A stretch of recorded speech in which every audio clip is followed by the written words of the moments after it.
Okay, so good afternoon, class. Today we will discuss about physics again. So from tomorrow we will start discussing about chemistry as well. As I told you that Wednesday and Thursday we will be discussing chemistry, but I just want to finish this small portion from physics. So we will start the chemistry portion tomorrow. And last class we already discussed about the rules for drawing a concave mirror. I've already taught you how to draw a ray diagram, right? And also I've taught you about when the object is at different places, where is the image formed for a concave mirror. That I have taught you, right? So on this class, as we have already discussed the rules for the convex mirror as well. So in this class, we will discuss about this one, the formation of image in a convex mirror. You remember this, it is in a convex mirror for different positions of objects. Okay, so for concave mirror, we discuss about 6 positions, right? When the object is at 6 positions, where will the image be formed? Right?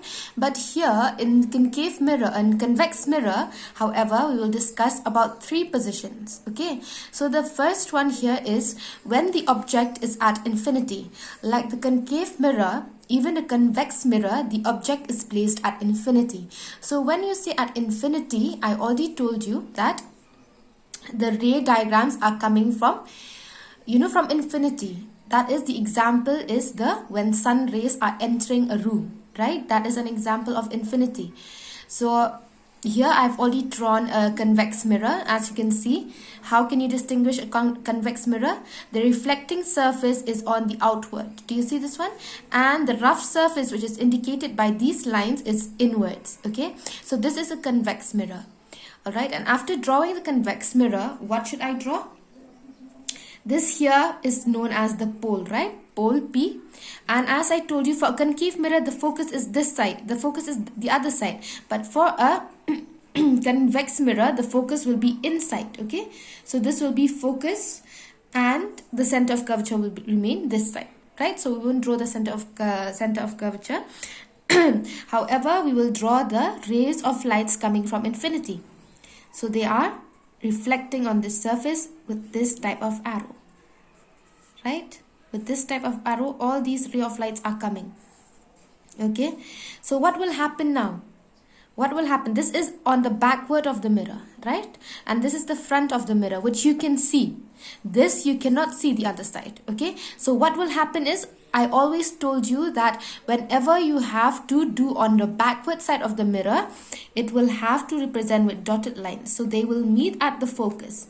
Right. Similarly, for concave also they met at a focus, but not with dotted lines because it was in the front. Right. However, for convex mirror, it is backwards.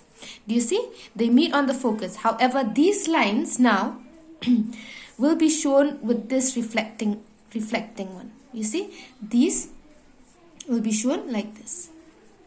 Okay, so on the front of the mirror, you can see that there is reflection here. You see, there is reflection coming, going. There's a ray of light that is coming and is reflected back. So there is a reflection over here. Same for this one. Okay, so this will be reflected like this and this will be reflected like this. Right, on the front of the mirror, you can see that it is reflecting. Why? Because all these ray of lights are meeting on backward in the focus. Okay, but behind the mirror. Okay, so now you understand that when an object is placed at infinity for a convex mirror, what happens? I already told you that for convex mirror, the images are always virtual and erect. Okay, for concave mirror, however, they are what? Real and inverted. Right? These two is for concave mirror. Concave mirror, I'll denote it with CCM, concave mirror, alright. However, for convex mirror, it is always virtual and erect, okay. Here, the image is also diminished, okay, that is, it is smaller, alright. And here, this is a very important point, it is formed at the principal focus. See, the image here is formed here, right, the image at the principal focus. But, a very important point, behind the mirror, okay, hence it is denoted with dotted lines. Do you understand this one? So this part, just read these characteristics. The ray diagram all right, which is important. Therefore, this is the first one, okay, when the object is at infinity. Okay, the second one is when the object is at a distance from the pole. Okay, so when the object is at a distance from the pole, what happens? First, we will denote this is the pole, right? Then you have the focus, and after the focus, what do you have? You have the center of curvature.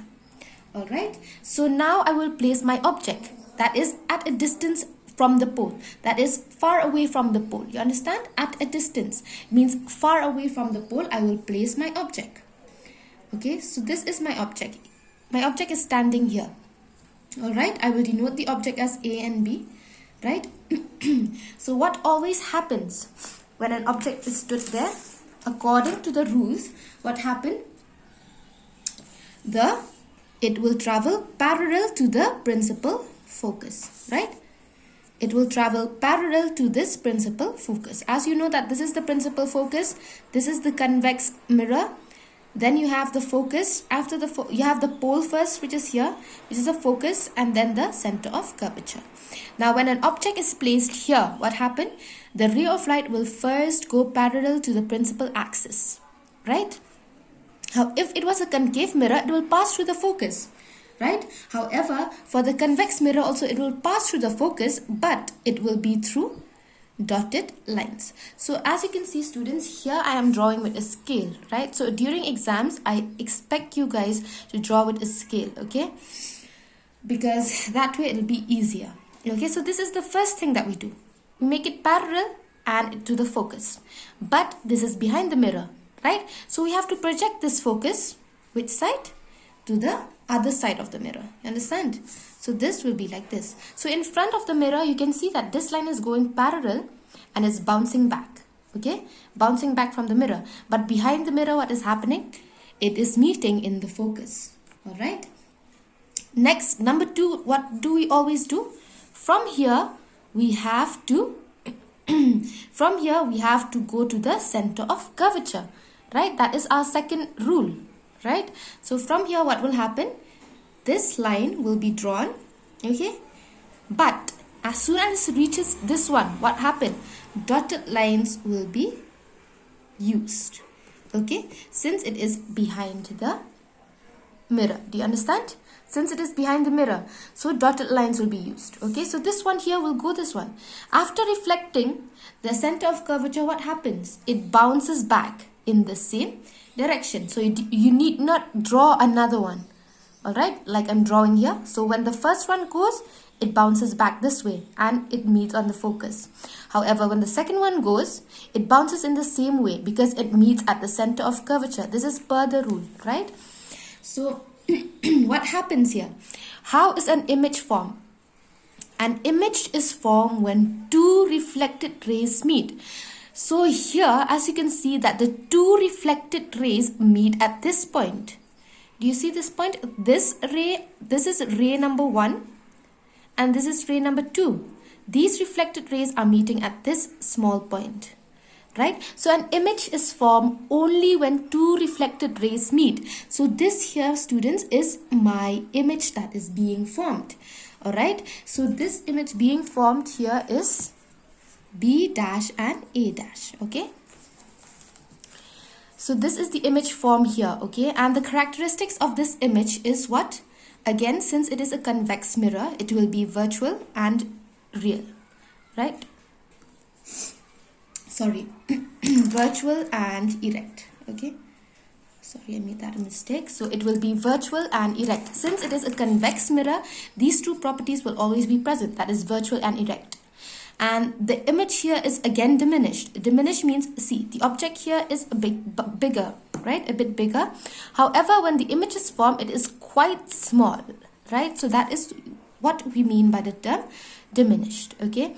And this is also again an important point. The image is formed between pole and the principal focus. So do you see this focus?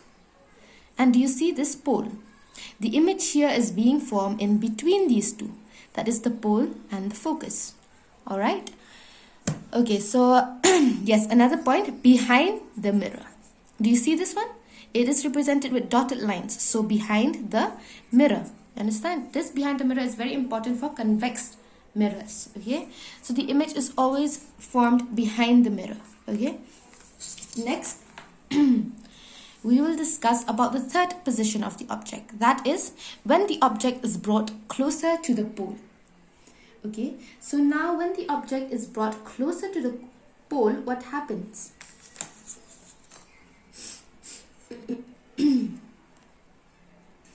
Now from here, right, from here I will bring the object closer to the pole, that is here.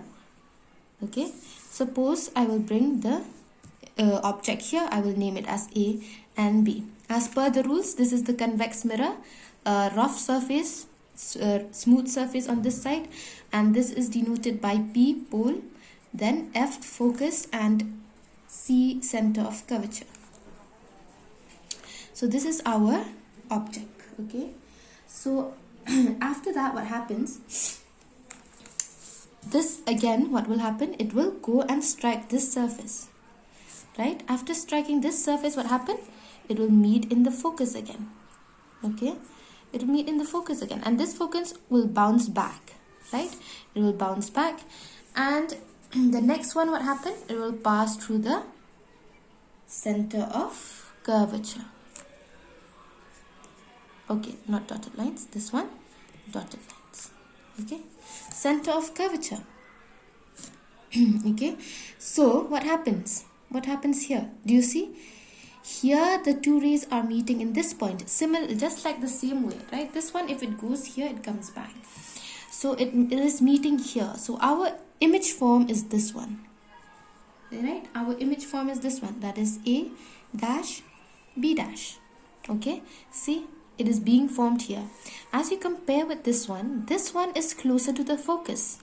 Right? The image formed, since it is very far away from the pole, the image form comes closer to the focus. Right?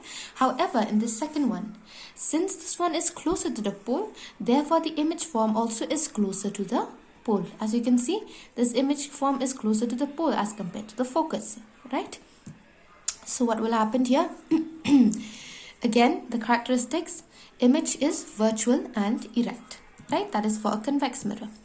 Okay, then image larger than the object.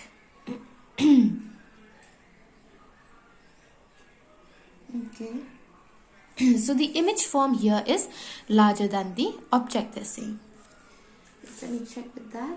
When the object is moved to a pole, it forms an image. The size of the image, E to B2, is larger than E1. Okay, wait. The size of the image here is not larger than this one. Okay, the size of the image here is smaller than the object. Okay, is smaller than the object and is formed closer to the pole. This is very important, and is formed closer to the pole behind the mirror. Alright, behind the mirror. Understand? In your book, it is given two objects, okay, placing together to show the difference. But here I am showing this one and this one. You can compare from this and this and make your conclusions. So this, students, is the formation of image in a convex mirror for different positions. That is position number 1 when the object is at infinity. Position number 2 when the object is at a distance from the pole, that is very far away from the pole, as you can see. And number 3 is when the object is brought closer to the pole, that is, which it was here, it is brought closer to the pole. All right, so you need to read the characteristics, right? And always remember virtual, erect, right, and behind the mirror. This is common for all the 3 terms. And the ray diagrams, okay, always draw with a ruler or a scale, okay, so that your rays can meet, okay, later. All right, so we'll stop here for today. Thank you.